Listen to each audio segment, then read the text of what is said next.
Hello everyone, this is Mr. Muhammad Salama and I'm going to introduce to you Unit 1, M High 6. The title of Unit 1 is Beginnings. Before you read, you work in pairs and decide with your partner how many of the different sports in these photos, can you name. Do you know where they come from? Do you know the history of any other ball sports? If we look in page 4, we have here some pictures of different kinds of sports.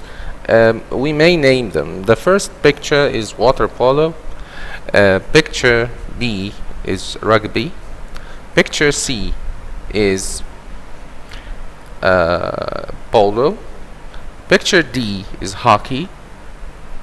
Picture E here is bowls. Picture F is lacrosse. And now we have to read the text on pages 4 and 5. Okay, let me listen again the topic by the narrator himself. Unit 1, page 4. Read. Exercise 3. A public school product. A new form of football originated in England during the 19th century, taking its name from the place where it was supposedly invented, Rugby School. In the early 1800s, football was played throughout England, and in many other countries too, but there were no standard rules, and in most versions of the game, the ball could be caught as well as kicked. However, running with the ball was largely outlawed. Legend has it that in 1823, a student at Rugby School called William Webb Ellis picked up the ball during a football match and ran with it towards the opposing goal line. This illegal action caused a permanent change in the rules of the game, or so the story goes. And from that day onwards, Rugby School played its own version of football, which became known as rugby football. The more familiar kind of football is officially known as association football to distinguish it from rugby football.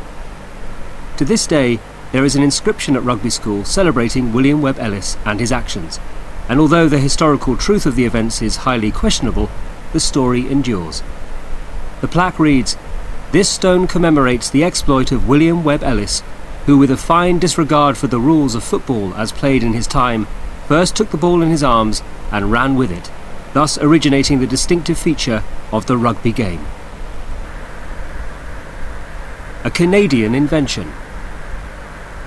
James Naismith was a Canadian physical education instructor who worked at the YMCA, Young Men's Christian Association, training school in Springfield, Massachusetts, in the USA. In 1891, he was asked to devise a new sport which the students could play indoors during the winter to stave off boredom.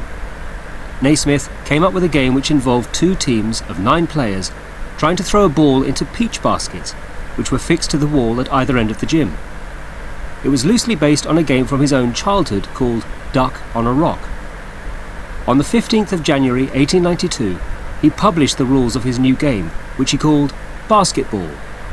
Naismith's handwritten diaries, which were discovered by his granddaughter in 2006, revealed that he was anxious about the new game and thought it would prove a failure, like many other attempts at inventing new indoor sports.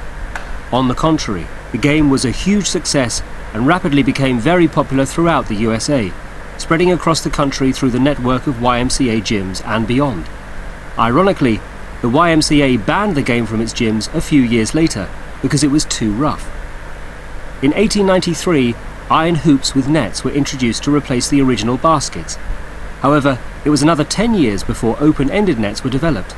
Prior to that, players had to climb up and retrieve the ball from the net whenever a basket was scored. An all-American sport. In 1905, a famous sports writer named Henry Chadwick wrote an article suggesting that baseball evolved from the old English game of rounders. This upset Albert Spalding, one of the game's earliest players and a manufacturer of sports equipment. He resolutely refused to accept that the great American game did not originate in America. So Spalding organized a commission of 7 prominent and patriotic men to determine the true origin of baseball. The project was widely reported in the newspapers. In charge of the commission was Colonel Mills of New York.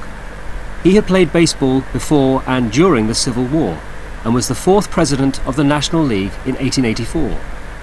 The Commission's investigations were essentially at a dead end until Abner Graves, a mining engineer from Denver who was traveling through Ohio at the time, happened to see a newspaper article about it. He sat down in his hotel room and wrote a long letter to the Mills Commission. In the letter, Graves stated categorically that at Cooperstown in 1839 he had watched a US Army officer called Abner Doubleday scratching out a baseball pitch on the ground and instructing other young men how to play baseball with teams of 11 players and 4 bases. Graves described how the ball that they used was made of roughly stitched horsehide and stuffed with rags. The Mills commissioners and Spaulding were elated. They promptly proclaimed baseball was invented by an American Army officer, Abner Doubleday, in Cooperstown in 1839.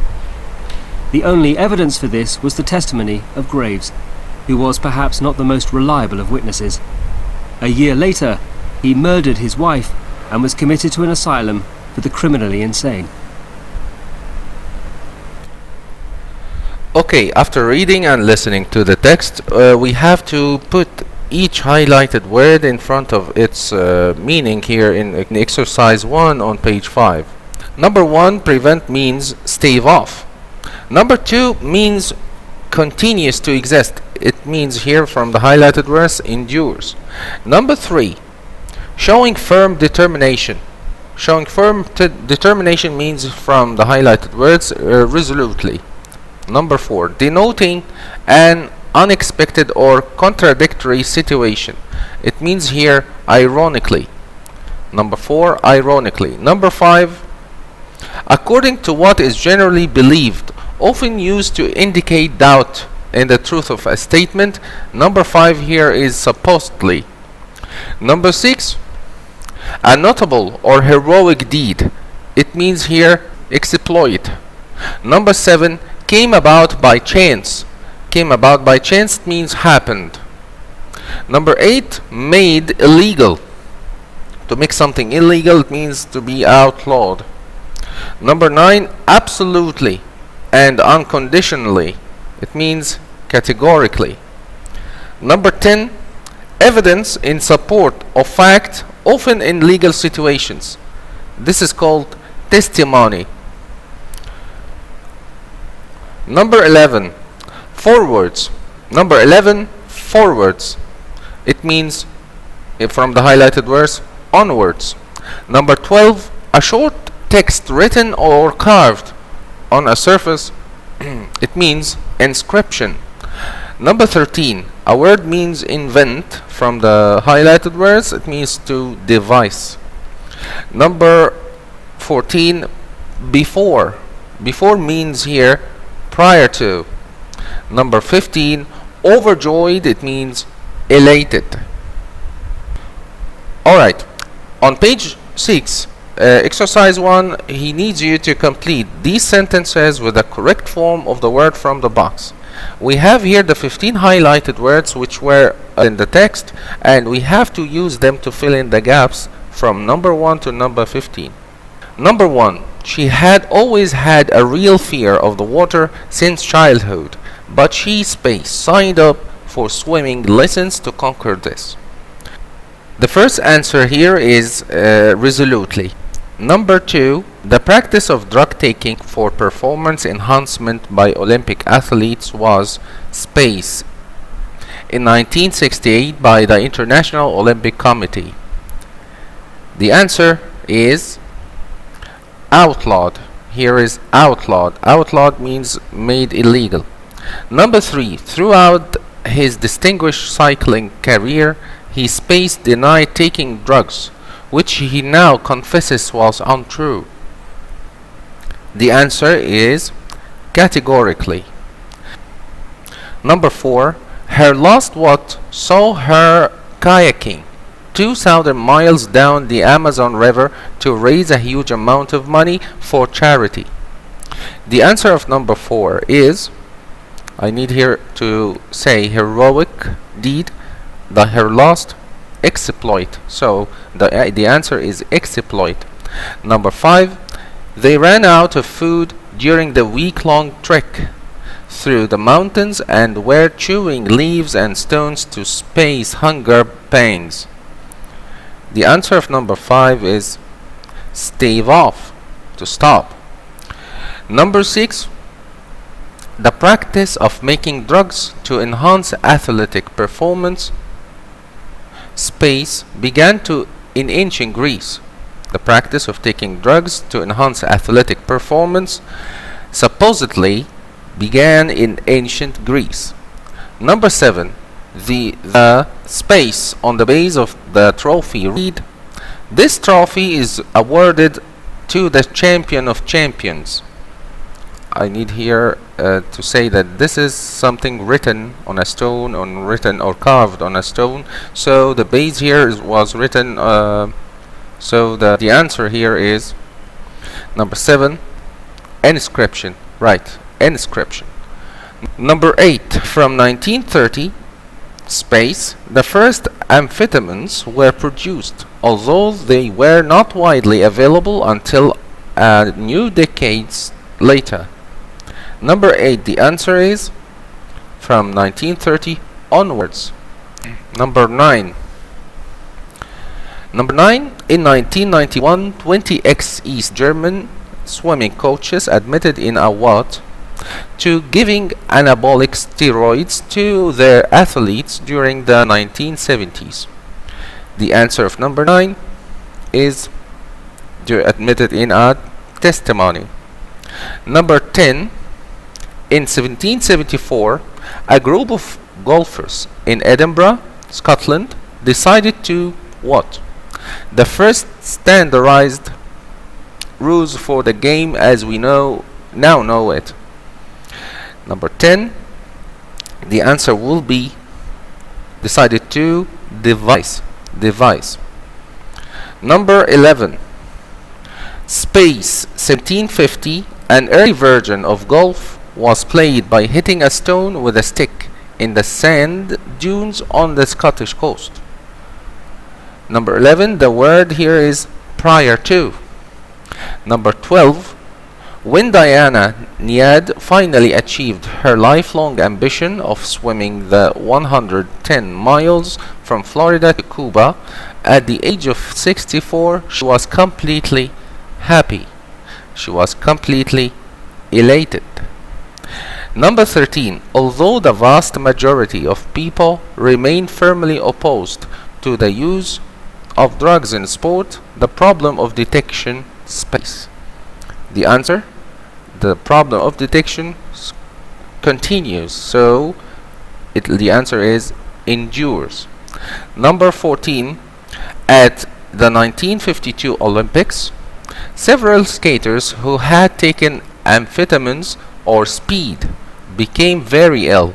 Space, giving a whole new meaning to the expression speed skaters. The answer will be in number 14, ironically giving a whole new meaning to the expression speed skaters. The answer will be ironically. The last one, in 1843, after 20 years of experimenting, Charles Goodyear space discover vulcanized rubber, a material which has revolutionized sport equipment. The answer here in number 15 is happened to. So revise your answers with me again. The answers are number 1, resolutely, number 2, outlawed, number 3, categorically, number 4, exploit, number 5, stave off, number 6, supposedly, number 7, inscription, number 8, onwards, number 9, testimony, number 10, device, number 11, prior to, number 12, elated, number 13, endures, number 14, ironically, number 15, happened to. Alright, let we move to another part of this lesson, the prefixes. We can sometimes add the negative prefixes on or in or im, ill or er, and this to adjectives, adverbs and verbs to make them negative.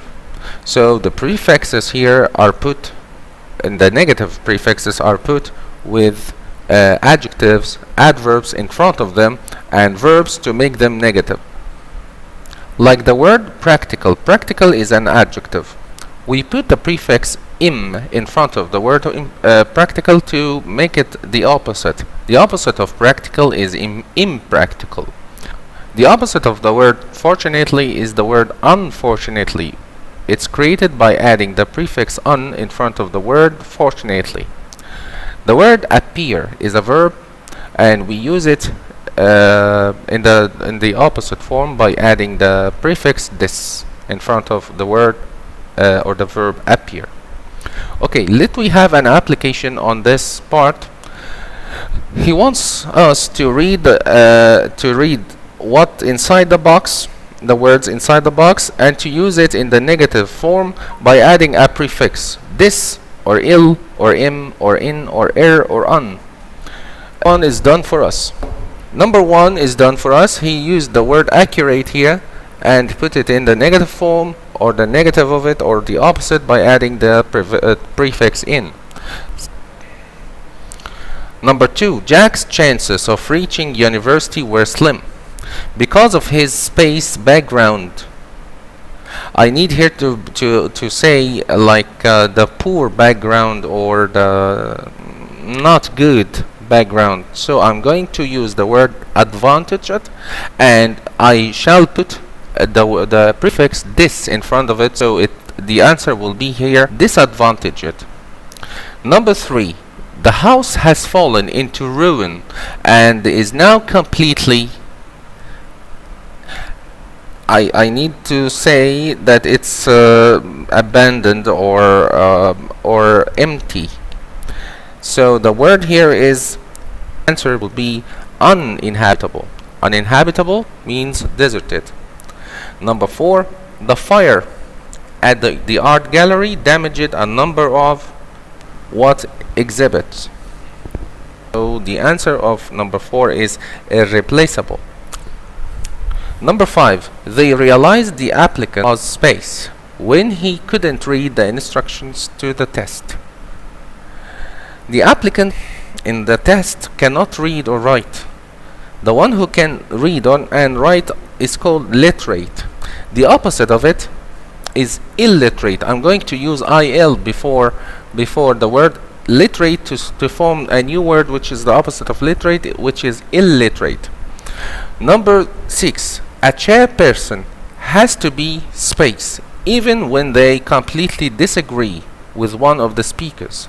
The answer here, a chairperson has to be impartial even when they completely disagree with one of the speakers. Number seven, the last one, the snow can be very deep in winter, making the village what? Making the village accessible. It means can be entered, a place which or a city or a road which can be entered. The opposite of the word accessible here is by adding the prefix in. So the word here, the answer is inaccessible. Inaccessible. Number one was inaccurate. Number two, disadvantaged. Number three, uninhabitable. Number four, irreplaceable. Number five, illiterate. Number six, impartial. Number seven, inaccessible. Okay, let we move to another kind of prefixes. These prefixes has a fixed meaning. Some prefixes have a fixed meaning, like over. When I put a prefix in front of a word, and this prefix is over, I mean it's too much, like overcharged, like overcooked, like overworked. You need to check in a dictionary whether the new word is written with or without a hyphen. We have here these words which I refer to with the prefix over. It's written like one word, overcharged, but sometimes we have to check whether to use a hyphen or not. Like anticlimax. Anticlimax here, anti or anti-climax, anti or anti is a prefix which is directly attached to the word without using a hyphen. But co-educational is a prefix which should be followed by a hyphen. Self-evident is the same case. Underpaid is also one word, the prefix under and the adjective paid. So we have to here to know more about the meanings of each prefix here. Over is done for us. Over, it means too much. Number 2, the word cross. Cross here means between, like crossroads. Miss, the prefix miss, it means badly. Badly means miss, like misunderstand, misuse. Number 4, super. Super means extremely, like super power, super supervisor. Number 5, anti or anti, both are correct, both pronunciations are correct. Anti or anti, it means against, like anti-civilization, antidote, antibiotic. Number 6, under. Under means not enough, like undercooked, underestimate, underpaid. Number 7, the word co. Co, it means with, like co-engineer, co-pilot. Number 8, self. Self, it means by itself, like self-repaired, self-centered. Thank you for watching the video. See you next time. Goodbye.